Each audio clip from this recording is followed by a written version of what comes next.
കൊണ്ടാണ് പോകുന്നത്.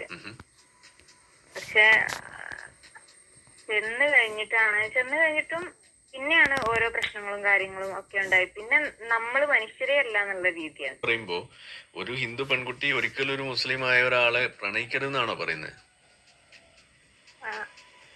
പോയി കഴിഞ്ഞാൽ പഠിക്കും. അല്ല, ഇങ്ങനെ ആയിക്കൂടെ? അതായത് അവരവര് വിശ്വസിക്കുന്ന മതത്തിൽ നിന്നുകൊണ്ട് ഒരു ജീവിക്കാനുള്ള ഒരു സാഹചര്യം ഉറപ്പാകുന്നുണ്ട് എന്നുണ്ടെങ്കിൽ ഒരു മുസ്ലിമിനും ഹിന്ദുവിനും ഇതേപോലെ പരസ്പരം ആണായാലും പെണ്ണായാലും അങ്ങോട്ടും ഇങ്ങോട്ടും കല്യാണം കഴിക്കുന്നത് എന്താ തെറ്റ്? അത് ഇല്ല, തെറ്റില്ല. അത്രയും നല്ല വിശാല മനസ്കതയും തുടർന്ന് മുന്നോട്ട് നല്ല രീതിയിൽ പോകാൻ പറ്റുമെന്നുള്ള ഉറപ്പുണ്ടെങ്കിൽ കല്യാണം കഴിക്കട്ടെ. അപ്പോ കൊടുക്കാവുന്ന ഉപദേശം എന്ന് പറയുന്നത്, അങ്ങനെ പ്രണയിക്കുന്നുണ്ടെങ്കിൽ പെൺകുട്ടികൾ ഹിന്ദു ആണ് എന്നുണ്ടെങ്കിൽ ഹിന്ദു പെൺകുട്ടികൾ മുൻകൂട്ടി തന്നെ കാര്യം പറയണം. അതായത് മതം മാറില്ല. മതം മാറിക്കൊണ്ട് അങ്ങനെ ഒരു നിർബന്ധം അതിനകത്ത് വരുമെന്നുണ്ടെങ്കിൽ അപ്പൊ ആ ബന്ധം തീരണം.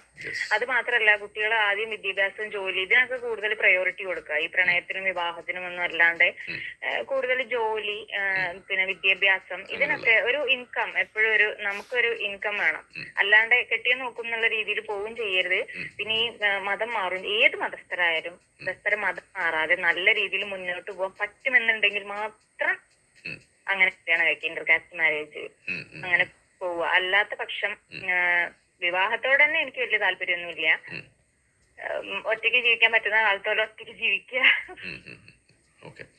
അല്ല, അത് ഓരോ ആളുകളുടെ ഇൻഡിവിജ്വൽ ആയിട്ടുള്ള ഒരു താല്പര്യമാണ്. വിവാഹം വേണോ വേറെ പെൺകുട്ടികൾ പ്രണയിക്കുന്ന സമയങ്ങളിൽ കല്യാണത്തിലേക്ക് എത്തുമ്പോൾ അവിടെ ഒരു മതം മാറ്റം എന്ന് പറയുന്ന സാധനം ഒരു ഡിമാൻഡായിട്ട് വെക്കുന്നുണ്ടെങ്കിൽ ആ ബന്ധം ഒഴിവാക്കുന്നതാണ് നല്ലത്. അത് തന്നെയാണ് ഞാൻ